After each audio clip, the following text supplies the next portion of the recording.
जय जगन्नाथ पिलाने तुमको मो यूट्यूब चैनल लिपो क्लासेस को स्वागत। तो आज वीडियो पिलाने आम देखिए कि पुष्टिसार कार्य। तो पूर्व आम देखी देते आम उद्भिज पुष्टिसार तो प्राणी पुष्टिसार तो ये विषय में आलोचना करते। तो आज आम जाने पुष्टिसार कार्य कौन बा फंक्शन ऑफ प्रोटीन है फंक्शंस ऑफ प्रोटीन देखिए पिलाने पुष्टिसार शरीर में आवश्यक होता मुख्य खाद्य रूप परिगणित होता यार अनेक गुड़े कार्य रही। तो पुष्टिसार आम बहुत इंपोर्टाट आम शरीर में। तो तार अनेक गुड़े कार्य रही। तो कौन कौन देखा शरीर वृद्धि और विकास। तो शरीर को वृद्धि और विकास रे साहाय्य करते। वृद्धि मैंने पिला कौन जो आम हाइटा बढ़ुचे विकास मैंने कौन जो मेंटाली आमर पावरटा रोचे। तो आम विकास बोले आम कहे पुष्टिसार शरीर वृद्धि और विकास साहाय्य करे। शरीर हाइटा बढ़ी था शरीर कौन मैच्योर करता है।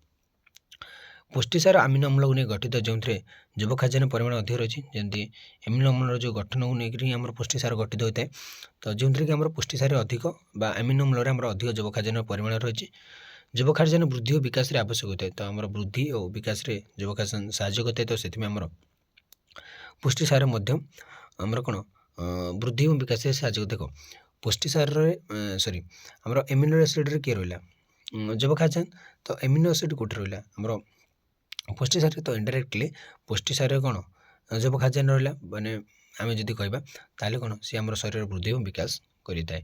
आम शरीर प्रत्येक कोषर वृद्धि निमंते पुष्टिसार अपरिहार्य। जदि आम कोष जो रही आमर शरीर कोष गुड़े रही तार वृद्धि पुष्टिसार अपरिहार्य। तो सेगुड़ वृद्धि आउ किए पारे ना। तो पुष्टिसार ही जड़े पार कारण कोषरे प्रोटोप्लाज्म पुष्टिसार तैयारी जो कोषरे रही है प्रोटोप्लाज्मटा से आम पुष्टिसार ही तैयारी होता है। तो से पुष्टिसार कोष तैयारी गोटे मुख्य भूमिका ग्रहण करें।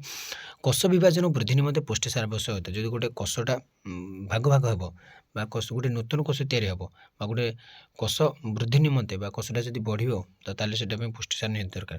गर्भधारण ठार आरंभ कर बयप्राप्त होगा पर्यंत समस्त वृद्धि और विकास पर्याय तंतुकोष और तंतु गठन निमंते आवश्यक उपादान पुष्टिसार ही मिलता है। तो गोटे गर्भधारण मैंने गोटे पिलाटे जो माँ पेट रोचे से गोटे बयस प्राप्त है मैंने वयस्क है पर्यंत से तंतु गठन बा तंतुकोषर उन्नति निमंते आवश्यक निमंते जो उपादानटा से पुष्टिसार मिलता है। शिशु और किशोर अवस्था वृद्धि क्षिप्रतर हो अधिक पुष्टिसार प्रयोजन होता है। तो जो शिशु बयस पिला जो छोटर बड़ ये धीरे धीरे बढ़ते 5 वर्ष 6 वर्ष 7 वर्ष तो से समय बहुत गुड़े पुष्टि दरकार होता है। शरीर केतक तंतु जता केश चर्म नख इत्यादि वृद्धि निमंते एमिनो अम्लर आवश्यक होता है जहाँकि आम पुष्टिसार मिलता है। तो पुष्टिसार बहुत इंपोर्टाट पिला जब वृद्धि विकास आम देखा तो पुष्टिसार आम निहाती आवश्यक। ता सहित तंतुर पोषण करता है मैंने मेन्टेनान्स करता है टीस्यूर जो आम तंतु रही तंतु तो ना आम कोषर मूल्य किसी ना है। तो आम शरीर अनेक गुड़े कोष और तंतु नहीं गठित। तो कोष और तंतु नहीं गठित आम शरीर कह गले प्रति मुहूर्त शरीर मध्य पुरातन तंतु नष्ट हो नूतन तंतु निर्मित हो प्रत्येक मुहूर्त प्रति एनी मुमेंट आमर पुराणा कोष गुड़ा नष्ट हो जाए नूतन कोष तैयारी हो। तो विभिन्न आभ्यंतर कार्य जो आम देखिपारे पे जहाँ आम तो शरीर भितर कौन कौन घटुचे आम कौन देखिपे ना खाली आम अनुभव करें बट एत भी नुह। तो विभिन्न आभ्यंतर कार्यप्रणाली द्वारा नष्ट हो जाता तंत्र पुनः प्रस्तुति निमंते पुष्टिसार आवश्यक। तो आम जो आभ्यंतर कार्य जो तो केत जब नष्ट हो जाए तंत्र गुड़ जो नष्ट हो जाए से तंतु गुड़िक नष्टा क्षयपूरण करें कि ना पुष्टिसार तार प्रस्तुति पुष्टिसार निहाती आवश्यक होता है। प्राय प्रतिदिन 75 ग्राम पेशी तंतु पुनर्गठित और 6 दिन मध्य नूतन भाव से गठित हुए। तो 75 ग्राम पेशी तंतु पुनर्गठित हुए 6 दिन मध्य से नूतन भाव गठित हुए एथि पुष्टिसार प्रयोजन होता है। तो ये जो 75 ग्रामटा 6 दिन मध्य तैयारी होते तो कौन दरकार होता है ना पुष्टिसार निहाती दरकार होता है पे। तो शरीर मध्य लोहित रक्त कणिकार गठन निमंते पुष्टिसार आवश्यक होता है। तो पुष्टिसार बहुत गुड़े कार्य रही पे तंतु गठन में कारण 120 दिन पर रक्त कणिका गुड़ा नष्ट हो जाता है। तो लोहित रक्त कणिकार गठन पर आमको पुष्टिसार आवश्यक होता है कारण जो आम 120 दिन पर से रक्त कणिका गुड़ा नष्ट हो जाता है। पुष्टिसार अभाव है यार परिमाण कमी जाए रक्तर परिमाण कमी जाए और रक्तहीनता रोग देखा जाए। तो जब पुष्टिसार अभाव है तो बहुत गुड़े रोग आमको देखा दिए। तो जहाँफल गोटे आम रहा कौन ना रक्तहीनता तेणु तंत्र उपयुक्त पोषण नियंत्रण निमंते पुष्टिसार आवश्यक होता है। तो आम से तंत्र उपयुक्त पोषण बा उपयुक्त नियंत्रण पुष्टिसार बहुत आवश्यक हम पाए। तो हिमोग्लोबिन प्रस्तुति से साहाय्य करे। तो रक्तर हिमोग्लोबिन प्रस्तुति निमंते पुष्टिसार आवश्यक होता है। जो हिमोग्लोबिन तैयारी से बहुत गुड़े साहाय्य करते हैं आमको पुष्टिसार। लोहित रक्त कणिकार हिमोग्लोबिन रहता है। तो लोहित रक्त कणिकार जो आम हिमोग्लोबिन रहता है तार गठन पर पुष्टिसार निहाती आवश्यक जिनसटी। ହିମୋଗ୍ଲୋବିନ୍ ଫୁସ୍ଫୁସରୁ ଅମ୍ଳଜାନ ଗ୍ରହଣ କରି ଅକ୍ସିହିମୋଗ୍ଲୋବିନ୍ରେ ପରିଣତ ହୋଇ ରକ୍ତକୁ ବିଶୁଦ୍ଧ କରିବାରେ ସାହାଯ୍ୟ କରେ ଏବଂ ପ୍ରତି କୋଷ ଓ ତନ୍ତୁ ନିକଟରେ ତନ୍ତୁ ନିକଟରେ ଅମ୍ଳଜାନ ପହଞ୍ଚାଇଥାଏ। ତ ଯେଉଁ ଆମ ହିମୋଗ୍ଲୋବିନ୍ଟା ସେ ଫୁସ୍ଫୁସରୁ ଅମ୍ଳଜାନକୁ ସଂଗ୍ରହ କରିକି ସେ ଅକ୍ସିହିମୋଗ୍ଲୋବିନ୍ରେ ପରିଣତ ହୋଇଯାଇଥାଏ ଏବଂ ସେ ରକ୍ତକୁ ବିଶୁଦ୍ଧ କରିବାରେ ସାହାଯ୍ୟ କରେ। ମାନେ ରକ୍ତଟା ଯେଉଁ ଆମର ଖରାପ ରକ୍ତଟାକୁ ସେ ପୁରା କ'ଣ ଗୋଟେ ଭଲ ରକ୍ତ କରିଦିଏ ବା ସଫା ରକ୍ତ କରିଦିଏ ଏବଂ ପ୍ରତି କୋଷ ଏବଂ ତନ୍ତୁ ନିକଟରେ ସେ କ'ଣ ପହଞ୍ଚାଇ ଦିଏ। ଗ୍ଲୋବିନ୍ ବା ଗ୍ଲେବିନ୍ ନାମକ ଏକ ପୁଷ୍ଟିସାର ପଦାର୍ଥ ହିମ୍ ବା ଲୌହର ମିଶ୍ରଣରେ ହିମୋଗ୍ଲୋବିନ୍ ସୃଷ୍ଟି। ତ ଗ୍ଲେବିନ୍ ଗୋଟେ ପଦାର୍ଥ ସେ ଯଦି ପୁଷ୍ଟିସାର ପଦାର୍ଥ ସହିତ ଗୋଟେ ଗ୍ଲେବିନ୍ଟା ହେଉଛି ଗୋଟେ ଆମର ପୁଷ୍ଟିସାର ପଦାର୍ଥ ସେ ହିମ୍ ବା ଲୌହର ଯେଉଁ ଆମେ ଲୌହ ଖାଉଛେ ତ ତା ସହିତ ମିଶିବା ଦ୍ୱାରା ସେ ହିମୋଗ୍ଲୋବିନ୍ର ସୃଷ୍ଟି ହୋଇଥାଏ। ତେଣୁ ପୁଷ୍ଟିସାର ପରିମାଣ ଖାଦ୍ୟ କମିଗଲେ ହିମୋଗ୍ଲୋବିନ୍ର ପରିମାଣ ମଧ୍ୟ କମିଯାଏ, ଫଳରେ ରକ୍ତହୀନତା ଦେଖାଯାଏ। ତ ହିମୋଗ୍ଲୋବିନ୍ କ'ଣ ସେ ବ୍ଲଡ଼କୁ ଆମର କଣ୍ଟ୍ରୋଲ କରୁଛି ବା ବ୍ଲଡ଼ଟା ତା ହାତରେ କହିବାକୁ ଗଲେ। ତ ସେଥିପାଇଁ ଆମକୁ ପୁଷ୍ଟିସାର ଖାଦ୍ୟ ଖାଇବା ଦରକାର, ଲୌହ ଖାଦ୍ୟ ମଧ୍ୟ ଆମକୁ ଖାଇବା ଦରକାର। ତ ସେ ହେଉଛି ଶକ୍ତିର ଆଧାର କହିବାକୁ ଗଲେ। ପୁଷ୍ଟିସାର ଚୟାପଚୟ ଦ୍ୱାରା ଶରୀରରେ ଶକ୍ତି ଉତ୍ପନ୍ନ ହୋଇଥାଏ। ତ ପୁଷ୍ଟିସାରର ଚୟାପଚୟ ବା ଏଗୁଡ଼ିକ ଜାରିତ ହୋଇ এই ପୁଷ୍ଟିସାର ଖାଦ୍ୟ ତ ଆମ ଶରୀରକୁ ଶକ୍ତି ଯୋଗାଏ। 1 ଗ୍ରାମ ପୁଷ୍ଟିସାରରୁ 4 କ୍ୟାଲୋରି ଶକ୍ତି ମିଳିଥାଏ। ଯଦି ଆମେ ଦେଖିବା ତ 1 ଗ୍ରାମ ପୁଷ୍ଟିସାରରୁ ଆମର 4 କ୍ୟାଲୋରି ଶକ୍ତି ଜାତ ହୋଇଥାଏ ବା ଆମକୁ ଶକ୍ତି ମିଳିଥାଏ।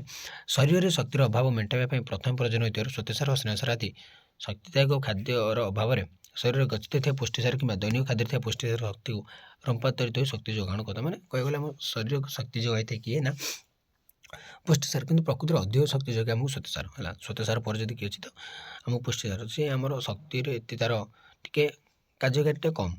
ପୁଷ୍ଟିସାର ଖାଦ୍ୟ ଅଧିକ ବ୍ୟୟ ସାପେକ୍ଷ ହୋଇଥିବାରୁ ଏହା ଶକ୍ତି ଉତ୍ପାଦନ ବ୍ୟବହାର ନୁହେଁ, ଏହାର ପ୍ରାଥମିକ କାର୍ଯ୍ୟ ଶରୀର ଗଠନ ଏବଂ ସେ ବୃଦ୍ଧିରେ ବ୍ୟବହାର ହେଉଛି। ତ ତାର ଏତେ ମାନେ ଶକ୍ତି ତିଆରିରେ ଏତେ ତାର ଭୂମିକା ନାହିଁ, ତ ବଟ୍ ସେ ଆମର ଶରୀର ଗଠନ ଏବଂ ବୃଦ୍ଧିରେ ବହୁତ ସାହାଯ୍ୟ କରିଥାଏ। ସେଥିପାଇଁ ଖାଦ୍ୟରେ ଯଥେଷ୍ଟ ପରିମାଣର ଶକ୍ତି ଉତ୍ପାଦନ ଖାଦ୍ୟ ଯେମିତି ଶର୍କରା ବା ସ୍ନେହସାର ଜାତୀୟ ଖାଦ୍ୟ ରହିବା ଉଚିତ, ଯେଉଁଟାକି ଆମର ସ୍ନେହସାର ଜାତୀୟ ଖାଦ୍ୟରେ ମିଳିବ ଏବଂ ଆମର ଶ୍ୱେତସାର ଜାତୀୟ ଖାଦ୍ୟ ମିଳିବ। ଏଗୁଡ଼ା ଆମର ଶକ୍ତି ପାଇଁ କାର୍ଯ୍ୟ କରନ୍ତି ଏବଂ ଇଏ ଶରୀରର ଗଠନ, ହିମୋଗ୍ଲୋବିନ୍ର ଗଠନ, ନୂତନ କୋଷ ଗଠନ, ଶରୀରର ବିକାଶ ଦିଗରେ ଇଏ ସାହାଯ୍ୟ କରିଥାଏ। ଏନଜାଇମ୍, ହରମୋନ ଓ ଆଣ୍ଟିବଡିର ପ୍ରସ୍ତୁତିର କଞ୍ଚାମାଲ ଇଏ ହେଉଛି ପ୍ରସ୍ତୁତି। ଏଗୁଡ଼ିକର ତିଆରିର ହେଉଛି କଞ୍ଚାମାଲ ଏନଜାଇମ୍ ମାନଙ୍କର ବା ହରମୋନ ମାନଙ୍କର ବା ଆଣ୍ଟିବଡିର ଏଗୁଡ଼ିକର। ଏନଜାଇମ୍, ହରମୋନ ଓ ଆଣ୍ଟିବଡିର ପ୍ରସ୍ତୁତି ନିମନ୍ତେ ପୁଷ୍ଟିସାର କଞ୍ଚାମାଲ ରୂପେ ବ୍ୟବହୃତ ହୁଏ। ଯେମିତି ଆମର କାଗଜ ତିଆରି ଯେମିତି ବାଉଁଶ କଞ୍ଚାମାଲ ରୂପେ ବ୍ୟବହାର ହୁଏ, ତ ପୁଷ୍ଟିସାର ମଧ୍ୟ ଏମିତି ଏନଜାଇମ୍ ବା ହରମୋନ ଆଣ୍ଟିବଡି ଭାବରେ କାର୍ଯ୍ୟକାରୀ ହୋଇଥାଏ। କାରଣ ପୁଷ୍ଟିସାର ବିନା ଏଗୁଡ଼ିକର ପ୍ରସ୍ତୁତି ଅସମ୍ଭବ। ଯଦି ପୁଷ୍ଟିସାର ନହେଲେ ଆମେ ହରମୋନ ତିଆରି ହୋଇପାରିବ ନାହିଁ ବା ଏନଜାଇମ୍ ତିଆରି ହୋଇପାରିବ ନାହିଁ ବା ଆଣ୍ଟିବଡି ତିଆରି ହୋଇପାରିବ ନାହିଁ। ତ ଖାଦ୍ୟ ପରିପାକ ଓ ଶରୀର ତନ୍ତ୍ର ଚୟାପଚୟ ଫଳରେ ଆବଶ୍ୟକ ହେଉଥିବା ଏନଜାଇମ୍ ଗୁଡ଼ିକ ଯେତେବେଳେ ଯେଉଁ ଖାଦ୍ୟଟା ହଜମ ହେଉଛି ବା ଯେଉଁ ତନ୍ତ୍ର ଚୟାପଚୟ ଘଟୁଛି, ସେଥିପାଇଁ ଯେଉଁ ଏନଜାଇମ୍ଟା ଦରକାର ହେଉଛି ସେଇଟା ପୁଷ୍ଟିସାର ହିଁ ତିଆରି ହୋଇଥାଏ। ଅନ୍ତଃସ୍ରାବୀ ଗ୍ରନ୍ଥିରୁ ନିର୍ଗତ ହେଉଥିବା ହରମୋନ ମୁଖ୍ୟତଃ ପୁଷ୍ଟିସାର ହିଁ ତିଆରି ହୋଇଥାଏ। ଇନ୍ସୁଲିନ୍, ଏପିନେଫ୍ରନ୍, ଥାଇରକ୍ସିନ୍ ଆଦି ହରମୋନ ପୁଷ୍ଟିସାରର ଏକ ଅଂଶ। ଯେଉଁ ଥାଇରକ୍ସିନ୍ ବା ଇନ୍ସୁଲିନ୍ ଏଗୁଡ଼ିକ ପୁଷ୍ଟିସାର ଗୋଟେ ଅଂଶ। ଏହି ହରମୋନ ଗୁଡ଼ିକ ଶରୀରରେ ବିଭିନ୍ନ କାର୍ଯ୍ୟ ନିୟନ୍ତ୍ରଣ କରନ୍ତି। ତାଙ୍କର ମଧ୍ୟ ବହୁତ ଗୁଡ଼ିଏ ଭୂମିକା ରହିଥାଏ ଶରୀରକୁ ନିୟନ୍ତ୍ରଣ କରିବାରେ। ଶରୀରକୁ ରୋଗ ଆକ୍ରମଣରୁ ରକ୍ଷା କରିବା ପାଇଁ ଶରୀରରେ ଆଣ୍ଟିବଡି ବା ଯେଉଁ ଆମର ରହିଛି ପ୍ରତିରୋଧ ଶକ୍ତିଟା ଆମର ପୁଷ୍ଟିସାର ହିଁ ତିଆରି ହୋଇଥାଏ। ତ ରକ୍ତରେ ଥିବା ଆଣ୍ଟିବଡି ଗୁଡ଼ିକ ଶରୀର ମଧ୍ୟରେ ପ୍ରବେଶ କରୁଥିବା ବାହ୍ୟ ଜୀବାଣୁ ନଷ୍ଟ କରିବାରେ ସାହାଯ୍ୟ କରନ୍ତି ବା ଶରୀରରେ ରୋଗ ପ୍ରତିରୋଧ ଶକ୍ତିକୁ କ୍ରିଏଟ୍ କରିଥାଏ କିନା ପୁଷ୍ଟିସାର ହେଲା। ଶରୀରରେ ପୁଷ୍ଟିସାରର ପରିମାଣ କମିଗଲେ ଆଣ୍ଟିବଡିର ପରିମାଣ ମଧ୍ୟ କମିଯିବା ଫଳରେ ରୋଗ ପ୍ରତିରୋଧକ ଶକ୍ତି କମିଯାଏ। ତ ଜୀବସାର ନାୟାସିନ୍ର ସଂଶ୍ଳେଷଣ ନିମନ୍ତେ ଆମିନୋ ଅମ୍ଳ ଟ୍ରିପ୍ଟୋଫାନର ପ୍ରୟୋଜନ ହୋଇଥାଏ। ଯଦି ଆମେ ଦେଖିବା ଯଦି ପୁଷ୍ଟିସାର ଖାଦ୍ୟଟା କମିଯିବ ତାହେଲେ ଆମର ରୋଗ ପ୍ରତିରୋଧକ ଶକ୍ତି ମଧ୍ୟ କମିଯିବ, ଯାହାଫଳରେ ଆମକୁ ଅନେକ ଗୁଡ଼ିଏ ରୋଗ ହଠାତ୍ ଆମକୁ ହୋଇଯିବାର ସମ୍ଭାବନା ରହିଥାଏ। ତାପରେ ଆସିଲା ପୁଷ୍ଟିବହନ ବା ନ୍ୟୁଟ୍ରାଣ୍ଟ ଗୁଡ଼ିକର ସେ ଟ୍ରାନ୍ସପୋର୍ଟ କରିଥାଏ। ଖାଦ୍ୟରେ ଥିବା ପୁଷ୍ଟି ଅନ୍ତଃନାଳୀରେ ଝିଲ୍ଲି ଆବରଣ ଗୋଟିଏ ପାର୍ଶ୍ୱରୁ ଅନ୍ୟ ପାର୍ଶ୍ୱକୁ ଶୋଷଣ କରିବା ପରେ ରକ୍ତରେ ମିଶାଇବା ନିମନ୍ତେ ପୁଷ୍ଟିସାର ସାହାଯ୍ୟ କରିଥାଏ। ତ ଯେଉଁ ଆମର ଗୋଟେ ଆବରଣ ଅଛି ଗୋଟିଏ ପାର୍ଶ୍ୱରୁ ଯେତେବେଳେ ଅନ୍ୟ ପାର୍ଶ୍ୱ ସେ ଶୋଷଣ କରିବା ପରେ ରକ୍ତରେ ସେ ଯେତେବେଳେ ମିଶୁଛି ତା ପାଇଁ ଆମକୁ କ'ଣ ପୁଷ୍ଟିସାର ସାହାଯ୍ୟ କରୁଛି। ଏହା ବ୍ୟତୀତ ରକ୍ତ ପ୍ରବାହ ଦ୍ୱାରା ତନ୍ତୁ ଓ କୋଷ ନିକଟକୁ ପୁଷ୍ଟି ବହନ କରିନେବା ଓ ତନ୍ତ୍ର କୋଷର ବରଣର ଭିତରକୁ ପୁଷ୍ଟି ପହଞ୍ଚାଇବା କାର୍ଯ୍ୟ ପୁଷ୍ଟିସାର ଦ୍ୱାରା ସମ୍ଭବ ହୋଇଥାଏ। ତ ଏଗୁଡ଼ିକ ତାର ସବୁ ରହିଛି, ମାନେ ପୁଷ୍ଟି ଗୁଡ଼ିକୁ ଏପଟ ସେପଟ କରିବା ଟ୍ରାନ୍ସପୋର୍ଟ କରିବାରେ ପୁଷ୍ଟିସାରର କାର୍ଯ୍ୟ ରହିଛି। ପୁଷ୍ଟିସାର ବିଭିନ୍ନ ପ୍ରକାରର ଔଷଧ ମଧ୍ୟ କୋଷ ଭିତରେ ପହଞ୍ଚାଇ କୋଷ ମଧ୍ୟରେ ଥିବା ଅଦରକାରୀ ପଦାର୍ଥକୁ ବାହାରକୁ ଆଣିବାରେ ପୁଷ୍ଟିସାର ସାହାଯ୍ୟ କରିଥାଏ। ତ ଔଷଧ ଗୁଡ଼ିକ କ'ଣ କୋଷ ଭିତରକୁ ପ୍ରବେଶ କରିବ ଓ ଖରାପ ପଦାର୍ଥ ଗୁଡ଼ିକୁ ବା ଅଦରକାରୀ ପଦାର୍ଥ ଗୁଡ଼ିକୁ ବାହାରକୁ ଆଣିବାରେ ପୁଷ୍ଟିସାର ସାହାଯ୍ୟ କରିଥାଏ। ତ ଶରୀର ପ୍ରଣାଳୀ ନିୟନ୍ତ୍ରଣ କରିଥାଏ। ପୁଷ୍ଟିସାର ଶରୀର ପ୍ରଣାଳୀ ଗୁଡ଼ିକୁ ନିୟନ୍ତ୍ରଣ କରିବାରେ ସାହାଯ୍ୟ କରିଥାଏ। ଶରୀରର ତନ୍ତୁ ଗୁଡ଼ିକୁ ଉପାଦାନ ଯୋଗାଇବା ସଙ୍ଗେ ସଙ୍ଗେ ହିମୋଗ୍ଲୋବିନ୍ ସାହାଯ୍ୟରେ ଶରୀରର ବିଭିନ୍ନ ଅଂଶକୁ ଅମ୍ଳଜାନ ପ୍ରବାହିତ ହେବା ଭଳି ଗୁରୁତ୍ୱପୂର୍ଣ୍ଣ କାର୍ଯ୍ୟ ପୁଷ୍ଟିସାର ଦ୍ୱାରା ସାଧିତ ହୋଇଥାଏ। ତ ଶରୀର ଭିତରେ ଜଳ ଅମ୍ଳ ଭାରସାମ୍ୟ ରକ୍ଷା କରିବାରେ ପୁଷ୍ଟିସାର ସାହାଯ୍ୟ ହୋଇଥାଏ। ତ ଶରୀର ଭିତରେ ଜଳ ଆଉ ଅମ୍ଳର ଭାରସାମ୍ୟଟା ବା ବାଲାନ୍ସଟା ଜଳ ଆଉ ଅମ୍ଳ କ୍ଷାର ଭିତରେ ଯେଉଁ ବାଲାନ୍ସଟା କିଏ ରକ୍ଷା କରିଥାଏ ନା ପୁଷ୍ଟିସାର। ତ ରକ୍ତ ରସ ବା ଯେଉଁ ଆମେ ବ୍ଲଡ଼ ପ୍ଲାଜମା ପୁଷ୍ଟିସାର ରୂପେ ଅସ୍ମେଟିକ୍ ଚାପ ନିୟନ୍ତ୍ରଣ କରି କୋଷର ଭିତରେ ବାହାରେ ଜଳର ସେ ସମତା ରକ୍ଷା କରିଥାଏ। ପୁଷ୍ଟିସାର ଗଠନରେ ଆମ୍ଫୋଟେରିକ୍ ହୋଇଥିବାରୁ ଉଭୟ ଅମ୍ଳ କିମ୍ବା କ୍ଷାର ସହିତ ପ୍ରତିକ୍ରିୟା ସମ୍ଭବ ହୋଇଥାଏ। ତେଣୁ ଏହା ରକ୍ତରେ ଅଧିକ ଅମ୍ଳତ୍ୱ ବା କ୍ଷାରତ୍ୱ ପ୍ରତିରୋଧ କରିଥାଏ। ତ ରକ୍ତରେ ଅଧିକ ଅମ୍ଳ କରିବା ବା କ୍ଷାରତ୍ୱ କରିବାରେ ନିୟନ୍ତ୍ରଣ କଣ୍ଟ୍ରୋଲ କରିଥାଏ କିଏ ନା ପୁଷ୍ଟିସାର। ତ ପୁଷ୍ଟିସାର ପିଲାମାନେ ବହୁତ ଗୁଡ଼ିଏ କାର୍ଯ୍ୟ କରିଥାଏ ଆମ ଶରୀର ପାଇଁ। ରକ୍ତ ଅତ୍ୟଧିକ କ୍ଷାରଯୁକ୍ତ ହେଲେ ପୁଷ୍ଟିସାର ଅମ୍ଳ ଭଳି କାର୍ଯ୍ୟ କରି କ୍ଷାର ସହିତ ପ୍ରତିକ୍ରିୟା ସୃଷ୍ଟି କରି ରକ୍ତର ଅମ୍ଳତ୍ୱ କମାଇ ଦିଏ।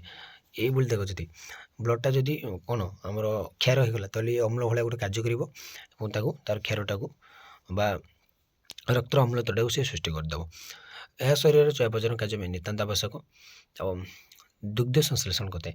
ମାତୃଦୁଗ୍ଧ ସ୍ତନ୍ୟପାୟୀ ପ୍ରାଣୀମାନ ଶିଶୁମାନଙ୍କ ପାଇଁ ଏକ ଉତ୍କୃଷ୍ଟ ପୁଷ୍ଟିକର ଖାଦ୍ୟ। ତ ଯେକୌଣସି ସ୍ତନ୍ୟପାୟୀ ପ୍ରାଣୀ ରହିଲେ ବା ଯିଏ ଛୋଟବେଳୁ କ୍ଷୀର ପାନ କରନ୍ତି ସେମାନଙ୍କ ପାଇଁ ମା କ୍ଷୀରଟା ବହୁତ ଇମ୍ପୋର୍ଟାଣ୍ଟ। ସେ ପଶୁ ହୁଅନ୍ତୁ ବା ମନୁଷ୍ୟ ହେଉ ସମସ୍ତ ପାଇଁ ଏଇଟା ବହୁତ ଇମ୍ପୋର୍ଟାଣ୍ଟ। ମାତୃଦୁଗ୍ଧରେ 2.2 ଭାଗ ପୁଷ୍ଟିସାର ରହିଥାଏ। ଆମେ ଜାଣିଛେ ବହୁତ ପୁଷ୍ଟିକର ହୋଇଥାଏ ମାତୃ ଦୁଗ୍ଧ ବା ମାତୃ କ୍ଷୀର ପାନ କରିବା ଦ୍ୱାରା।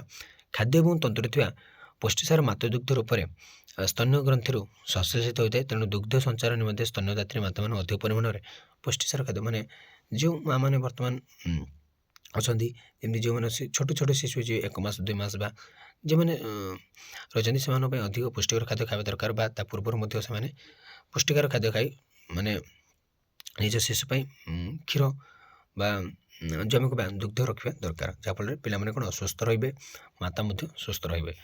ତ ଆଧାର ଦେଖିବା ପିଲାମାନେ ତାର କ'ଣ ବିଭିନ୍ନ ପ୍ରକାର ଖାଦ୍ୟରେ ପୁଷ୍ଟିସାରର ପରିମାଣ ଓ ଆମିନ ଅମ୍ଳର ବିଭିନ୍ନ ପ୍ରକାର ହୋଇଥାଏ।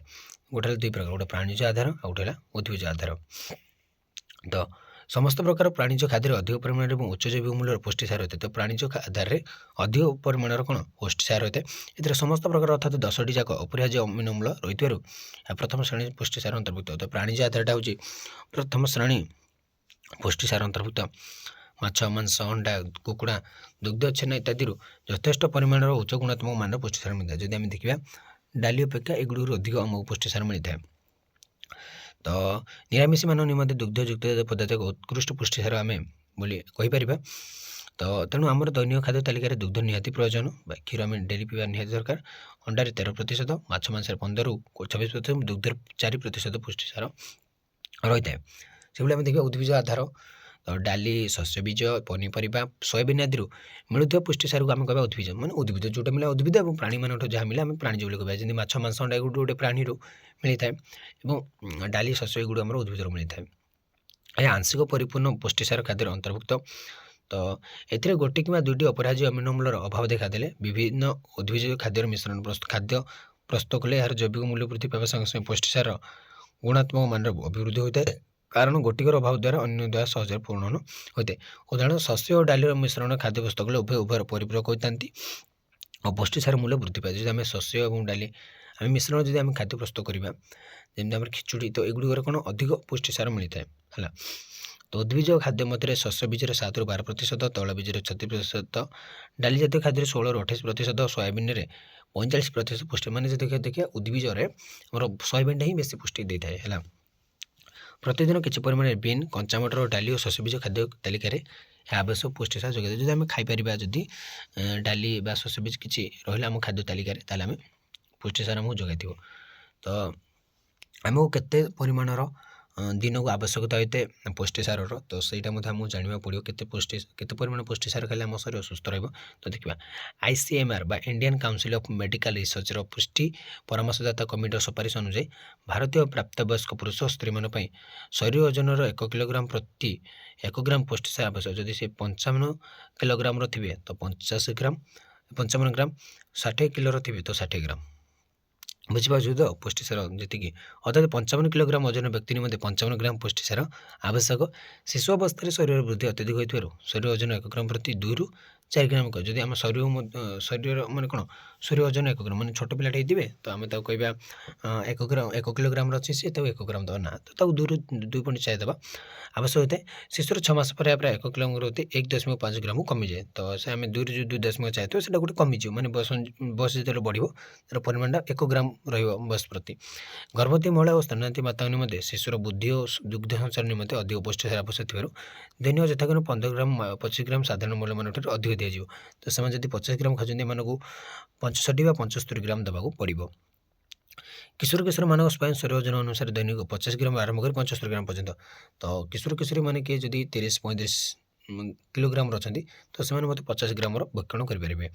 ଯକ୍ଷ୍ମା କିମ୍ବା ବାତଜ ସମୟରେ କୌଣସି ପ୍ରକାର ରକ୍ତସ୍ରାବ କିମ୍ବା ରକ୍ତଦାନ ସମୟରେ ଅଧିକ ପରିମାଣ ପୁଷ୍ଟିସାର ଆବଶ୍ୟକ, କାରଣ ଏହା କ୍ଷେପଣ। ଯଦି ଆମର ରକ୍ତଦାନ ସମୟରେ ଆମର କ'ଣ ବ୍ଲଡ଼ ଚାଷ ଆମେ ପ୍ରଦାନ କରିଦେଉଛେ, ତ ସେହି ସମୟରେ ଆମକୁ ଅଧିକ ପୁଷ୍ଟି ଦରକାର, କାରଣ ଆମେ ଫିଲ୍ଅପ୍ ଆମର କେମିତି କରିବା, ଆମେ ସିନା ପ୍ରଦାନ କଲେ ଆମର ଫିଲ୍ଅପ୍ ମଧ୍ୟ ନିହାତି ଦରକାର ନା।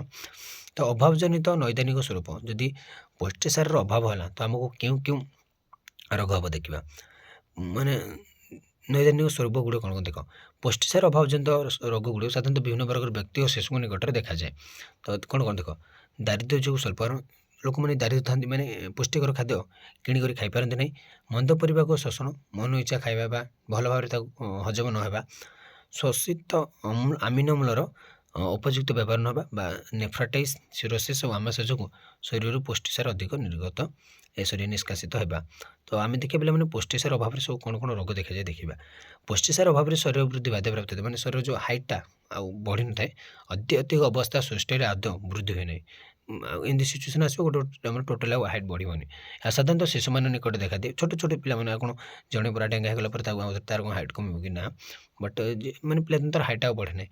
ଆଉ ଶିଶୁମାନଙ୍କଠାରେ ପ୍ରୋଟିନ୍ କ୍ୟାଲୋରି ଅପପୁଷ୍ଟି କୁହାଯାଏ।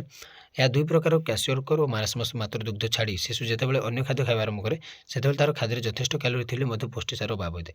ଯେତେବେଳେ ଶିଶୁଟିଏ ମାତୃର ଦୁଗ୍ଧ ଛାଡ଼ି ସେ ଯଦି ଅନ୍ୟ ଖାଦ୍ୟ ଖାଇଲା ତାହେଲେ ସେତେବେଳେ ଯେଉଁ ଖାଦ୍ୟରେ ଯେଉଁ କ୍ୟାଲୋରି ସିନା ରହିଯିବ, ବଟ୍ ପୁଷ୍ଟିସାର ଗୋଟେ ଅଭାବ ଦେଖାଦିଏ। ଏହି ରୋଗକୁ ଆଫ୍ରିକୀୟ ଭାଷାରେ କ୍ୱାସିଓକର ବୋଲି କୁହାଯାଏ। ତାହେଲେ ଆଫ୍ରିକୀୟ ଭାଷା ତାକୁ କୁହାଯାଏ କ୍ୱାସିଓକର। ତ ଦେଖିଥିବେ ପିଲାମାନେ, ତୁମେ ମଧ୍ୟ ଦେଖିଥିବ ଆମର ଆଫ୍ରିକାର ପିଲାମାନେ କେମିତି ଦେଖାଯାଉଛନ୍ତି, ହେଲା ବହୁତ ଅପପୁଷ୍ଟି ରୋଗ ହେଲା ଭଳିଆ ଦେଖାଯାଉଛନ୍ତି ବା କ୍ୱାସିଓକର ହେଲା ଭଳିଆ ଦେଖାଯାଉଛନ୍ତି। ତାଙ୍କ ପାଖରେ ପୁଷ୍ଟିସାର ଅଭାବ ଦେଖାଦିଏ। ଏଥିରେ ଶିଶୁର ଓଜନ କମିଯାଉ, ସେ କ୍ଷୀଣ ପୁରା ପତଳା ପିଲାମାନେ ଦେଖିବେ କେମିତି ଦେଖାଯାଉଛନ୍ତି, ହେଲା ଯେମିତି ମାସେ କିମ୍ବା 2 ମାସ ହେଲା ନ ଖାଇଲା ଭଳିଆ ବହୁତ ମାନେ ଗରିବ ଅବସ୍ଥାରେ ସେମାନେ ଚଳନ୍ତି। ତ ସେମାନଙ୍କ ପାଖରେ ବହୁତ ଗୁଡ଼ିଏ ରୋଗ ଦେଖାଦିଏ ପୁଷ୍ଟିସାର ଅଭାବରୁ। ଶରୀରରେ ଅଧିକ ପାଣି ଜମିଯିବାରୁ ସେ ମୋଟା ଦେଖାଯାଏ, ଚର୍ମ କୁଞ୍ଚିତ ହୋଇଯାଏ, ରକ୍ତହୀନତା, ଉଦରମୟ, ବର୍ତ୍ତୁଳ ବୁଖ, ଯକୃତ ବୃଦ୍ଧିପ୍ରାପ୍ତ ଓ ଶାରୀରିକ ମାନସିକ ବିକାଶ, ମାନେ କ'ଣ ତାଙ୍କର ପେଟ ଗୁଡ଼ିକ କ'ଣ ମାନେ ଫୁଲିଯାଏ, ପେଟ ଫୁଲିଯାଏ ଏବଂ ତାଙ୍କର ଶାରୀରିକ ମାନସିକ ବାଧାପ୍ରାପ୍ତ ହୁଏ, ମାନେ ତାଙ୍କର ହାଇଟ୍ ବଢ଼ିନଥାଏ ବା ସେ ଏତେ କିଛି ବୁଝିପାରନ୍ତିନି, ଜାଣିପାରନ୍ତିନି, ତାଙ୍କୁ ମେଣ୍ଟାଲି ମଧ୍ୟ ତାଙ୍କର ମେଣ୍ଟାଲ ଡେଭଲପମେଣ୍ଟ ମଧ୍ୟ ହୋଇନଥାଏ। ଯଦି ଖାଦ୍ୟରେ କ୍ୟାଲୋରି ପୁଷ୍ଟିସାର ଉଭୟର ଅଭାବ ହୁଏ ତେବେ ତାକୁ ମାରାସ୍ମସ୍ କୁହାଯାଏ। ଦେଖ ପିଲାମାନେ, ଯଦି ଖାଦ୍ୟରେ ତ କ୍ୟାଲୋରିର ଯଦି ଅଭାବ ରହିଲା, ହେଲା ପୁଷ୍ଟିସାର ଅଭାବ ରହିଲେ ତାକୁ ଆମେ କହିବା କ୍ୱାସିଓକର। ଆଉ ଯଦି ଦୁଇଟି ଯାକ ଅଭାବ ରହିଲା, କ୍ୟାଲୋରି ପୁଷ୍ଟିସାର ଉଭୟର ଅଭାବ ରହିଲା, ତାକୁ ଆମେ କହିବା ମାରାସ୍ମସ୍। ଏଇଟା ମନେ ରଖ ପିଲାମାନେ, ହେଲା। ତ ଯଦି ଆମେ କହିବା ପୁଷ୍ଟିସାରର ଅଭାବ ହେଲେ ତାକୁ କହିବା ଆମେ କ୍ୱାସିଓକର, ହେଲା। ଆଉ ଯଦି ଦୁଇଟି ଯାକ ଅଭାବ ହୁଏ ତାକୁ ଆମେ କହିବା ମାରାସ୍ମସ୍। ତ ଏଥିରେ ମଧ୍ୟ ଶିଶୁର ଓଜନ ହ୍ରାସ ପାଏ, ଅସ୍ଥି ଚର୍ମ ଦେଖାଯାଏ, ଚର୍ମ କୁଞ୍ଚ ହୋଇଯାଏ, ଅତିସାର ମଧ୍ୟ ହୋଇଯାଏ। ତ ଆମ ଦେଶର ଅଧିକାଂଶ ଗରିବ ଶ୍ରେଣୀର ଶିଶୁମାନେ ଉପଯୁକ୍ତ ଖାଦ୍ୟ ନ ପାଇବା ହେତୁ ଏସବୁ ଆମ ଦେଶରେ ମଧ୍ୟ ଦେଖାଯାଉଛି, କିନ୍ତୁ ଆମ ଦେଶରେ ଟିକେ କମ୍ ବର୍ତ୍ତମାନ ଧୀରେ ଧୀରେ ଠିକ୍ଠାକ୍ ହେଲାଣି। କିନ୍ତୁ ଆଫ୍ରିକା ଦେଶମାନେ ବହୁତ ତାଙ୍କୁ ଖାଇବାକୁ ମଧ୍ୟ ମିଳୁନାହିଁ ପିଲାମାନେ ସେମାନଙ୍କୁ। ତ ପୁଷ୍ଟିସାରର ଅଭାବ ଅନ୍ତର୍ନାଳୀୟ ସଶ୍ଲେଷ୍ମିକ ଝିଲ୍ଲି ସ୍ତର ଏବଂ ପାଚଗ୍ରନ୍ଥି ଉପରେ ତାର କୁପ୍ରଭାବ ପକାଇଥାଏ। ଫଳରେ ପାଚଗ୍ରସ୍ଥ ଠିକ୍ ଭାବରେ କ୍ଷରିତ ହୋଇପାରିନଥାଏ। ତଦ୍ୱାରା ଖାଦ୍ୟ ହଜମ ଓ ଶୋଷଣରେ ବାଧା ସୃଷ୍ଟି ହୋଇ ଝାଡ଼ା ଓ ଅତିସାର ହେବା ଦ୍ୱାରା ଶରୀରରୁ ଜଳୀୟ ଅଂଶଟା ନଷ୍ଟ ହୋଇଯାଇଥାଏ। ପୁଷ୍ଟିସାର ଅଭାବରେ ଯକୃତର ସାଧାରଣ କାର୍ଯ୍ୟ ବାଧାପ୍ରାପ୍ତ ହୋଇଥାଏ ଏବଂ ସ୍ନେହସାର ଜମା ହୋଇ ଯକୃତ ଅତିଶୟ ମୋଟା ହୋଇଯାଇଥାଏ। ଯକୃତଟା କ'ଣ ମୋଟା ଯାଇଥାଏ। ଯକୃତରେ ପ୍ଲାଜମା ଆଲବୁମିନ୍ ସଂଶ୍ଳେଷିତ କରିବାରେ ଅସୁବିଧା ସୃଷ୍ଟି ହୋଇଥାଏ। ଏହାକୁ ଏଡିମା ବୋଲି କୁହାଯାଏ, ଏଡିମା। ତ ପୁଷ୍ଟିସାର ଅଭାବରେ ରକ୍ତରେ ହିମୋଗ୍ଲୋବିନ୍ର ପରିମାଣ ମଧ୍ୟ କମିଯାଇଥାଏ। ତ ପୁଷ୍ଟିସାର ଅଭାବ ହେଲେ ଆମର ହିମୋଗ୍ଲୋବିନ୍ ମଧ୍ୟ ପରିମାଣ କମିଯାଏ, ଯାହାଫଳରେ ଆମକୁ ରକ୍ତହୀନତା ଦେଖାଯାଏ ବା ଦୁର୍ବଳିଆ ଲାଗିଥାଏ। ରକ୍ତହୀନତା ଯେତେ ବ୍ଲଡ଼ ଏତେ ନଥାଏ, ଲୋକଟି ମଧ୍ୟ କ'ଣ ଏତେ ଫିଟ୍ ରହିନଥାଏ, କାର୍ଯ୍ୟ କରିବାକୁ ମଧ୍ୟ ତାକୁ ଭଲ ଲାଗିନଥାଏ। ଶୈଶବ ଅବସ୍ଥାରେ ପୁଷ୍ଟିସାରର ଅଭାବ ଘଟିଲେ ଅଭାବ ଘଟିଲେ ଶାରୀରିକ ବୃଦ୍ଧି ସହିତ ମାନସିକ ବିକାଶ ମଧ୍ୟ ବାଧା ସୃଷ୍ଟି ହେବ। ସେଭଳି ଭାବରେ ପୁଷ୍ଟିସାର ମୁଖ୍ୟତଃ ଶରୀରରେ ହର୍ମୋନ୍ ତିଆରିରେ ସାହାଯ୍ୟ କରିଥାଏ। ଯେଉଁ ପୁଷ୍ଟିସାରଟା ଶରୀରରେ ଯେଉଁ ହର୍ମୋନ୍ ତିଆରି ମଧ୍ୟ ସାହାଯ୍ୟ କରେ ଏବଂ ଏହି ହର୍ମୋନ୍ ଗୁଡ଼ିକ ଶରୀରର ବିଭିନ୍ନ କାର୍ଯ୍ୟକୁ ନିୟନ୍ତ୍ରଣ କରିଥାନ୍ତି। ହର୍ମୋନ୍ ଗୁଡ଼ିକ ନା ସେମାନେ ଆମର ଗୋଟେ ସେନ୍ସର ଭଳିଆ ପିଲାମାନେ ସବୁ ସେମାନେ କଣ୍ଟ୍ରୋଲ କରନ୍ତି। ମାତ୍ର ପୁଷ୍ଟିସାର ଅଭାବରେ ହର୍ମୋନ୍ ଠିକ୍ ଭାବରେ ପ୍ରସ୍ତୁତ ହୋଇନପାରେ। ଅନ୍ତଃସ୍ରାବୀ ଗ୍ରନ୍ଥି ଗୁଡ଼ିକରୁ ଯେଉଁ କାର୍ଯ୍ୟପ୍ରଣାଳୀ ଗୁଡ଼ିକ ଚାଲିଛି ମାନେ ସେ ଯେଉଁ କଣ୍ଟ୍ରୋଲ କରୁଛି କଣ୍ଟ୍ରୋଲର ଭାବରେ ସେଇ କାର୍ଯ୍ୟ ଗୁଡ଼ିକ ସେ ଆଉ କରିପାରିନଥାଏ। ଗର୍ଭାବସ୍ଥାରେ ନାରୀମାନଙ୍କର ଦୁର୍ବଳତା, ପାଦ ଫୁଲିଯିବା ଓ ବାନ୍ତି ପୁଷ୍ଟିସାର ଅଭାବ ରହିଥାଏ। ଗର୍ଭସ୍ଥ ସନ୍ତାନ ପରେ ଅନେକ ଅଭାବଟା କୁପ୍ରଭାବ ଭାବରେ ପଡ଼ିଥାଏ। ମାନେ ଯଦି ମାନେ କ'ଣ ଗର୍ଭାବସ୍ଥାରେ ଯଦି ନାରୀଟିଏ ଯଦି ଦୁର୍ବଳତା ରହିଲା ବା ଯଦି ତା'ର ପୁଷ୍ଟିସାର ଅଭାବ ହେଲା ତାହେଲେ ସେଇଟା ଶିଶୁମାନଙ୍କ ଉପରେ ବେଶୀ ପ୍ରଭାବ ପଡ଼ିଥାଏ। ଏହା ବ୍ୟତୀତ ଅଭାବରେ ଅନ୍ୟାନ୍ୟ ଲକ୍ଷଣମାନ ଦେଖାଯାଏ ଯେମିତି ହେଲା ମୁଣ୍ଡ ବ୍ୟଥା, ହୃଦୟଛତ୍ର ଜ୍ୱଳନ, ବାୟୁଦୋଷ, ଆଣ୍ଠୁଗଣ୍ଠି କଠିନ ଓ ପୀଡ଼ଦାୟକ ହୋଇଥାଏ। କୋଷ୍ଠକାଠିନ୍ୟ, ଚିନ୍ତା ମାନେ କ'ଣ ମେଣ୍ଟାଲି ସେ ଖାଲି ଚିନ୍ତା ସବୁବେଳେ କରୁଥିବ। ଚିଡ଼ିଚିଡ଼ାପଣ ଆସିବ ମନରେ, ବ୍ୟାକୁଳତା ବୃଦ୍ଧି, ଭୋକିଲା ଲାଗିବ। ତା ସହିତ ଅନିଦ୍ରା, ଅଷ୍ଟିଓପେରୋସିସ୍, ମୁଣ୍ଡ ବାଳ ଝଡ଼ିବାର ଷ୍ଟାର୍ଟ ହେବ। ଚକ୍ଷୁ, ନାସା ଓ ପାଟିରୁ ଅଧିକ ଜଳୀୟଅଂଶ ନିର୍ଗତ ହେବ। ହାତ ଓ ପାଦ ଫୁଲିଯିବା ତା ସହିତ ଥଣ୍ଡା ହେବା, ହଠାତ୍ ମାଂସପେଶୀ ସଙ୍କୋଚନ ହେବ।